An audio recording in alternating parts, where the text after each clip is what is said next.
दोस्तों इसी ट्रैक पे लेकर आ गया हूँ फुल एंड फ्री कटनी वाला सॉन्ग। और ये सॉन्ग अगर आप लोग गाना भी चाहते हैं तो गा सकते हैं, इसका कोई चार्ज नहीं लगेगा। आप लोगों से एक छोटी सी रिक्वेस्ट है कि आप लोग इसी तरह अपने भाई के चैनल को प्यार दुलार आशीर्वाद देते रहिए। अगर किसी भाई सिंगर को पर्सनली सॉन्ग चाहिए तो मेरा मोबाइल नंबर डिस्क्रिप्शन में दिया गया है, स्क्रीन पे नंबर दिख रहा है, वहाँ से लेकर आप मुझसे कॉन्टैक्ट करके कम से कम खर्चे में यहाँ से सॉन्ग ले सकते हैं। काफ़ी अच्छा सॉन्ग लिखा हूँ, मुझे आशा नहीं बल्कि पूरी विश्वास है कि सॉन्ग आप लोग को ज़रूर पसंद आएगा। तो चलिए मैं इसका डमी दे रहा हूँ। तो देखिए मुखड़ा है। हमसे न धनवा कटाई दूनो बेरा नाही खटाई, नैहर में पढ़ाई कैनी खोल के सुना कान हो, काटे नहीं जाइब सैया खेतवा में धान हो। तो आइए मैं इसका डमी दे रहा हूँ ताकि आप लोग को स्पष्ट मालूम चल जाए। हमसे न धनवा कटाई दूनो बेरा नाही खटाई, ए राजा हमसे न धनवा कटाई दूनो बेरा नाही खटाई, नैहर में पढ़ाई कैनी खोल के सुना कान हो, यार काटे नहीं जाइब सैया खेतवा में धान हो, हर काटे नहीं जाइब सैया खेतवा में धान हो।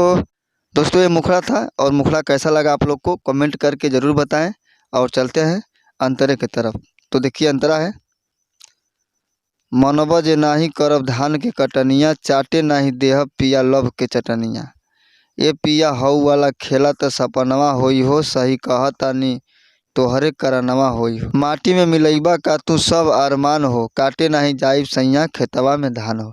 तो आइए इसका भी डमी दे रहा हूँ ताकि आप लोग को स्पष्ट मालूम चल जाए। मन बजे नहीं करब धान के कटनिया, चाटे नहीं देहब पिया लभ के चटनिया, तो ये पिया हऊ वाला खेला त सपनवा होई हो, सही कहतानी तोहरे करनवा होई हो, माटी में मिलैबा का तू सब अरमान हो, काटे नहीं जाइब सैया खेतवा में धान हो, यारे काटे नहीं जाइब सैया खेतवा में धान हो।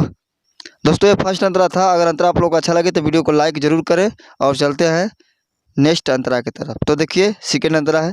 पिंटू परवाना परेशानी तनी बूझ, काटे खातिर धान जन हमारा से जूझ, सुना में हरी पेदा तू धियनवा राजा हो, अपन वाली जे करबा नहीं मिली मजा हो, इहे रिक्वेस्ट हमार तोहर का प्लान हो, अरे काटे नहीं जाइब सैया खेतवा में धान हो।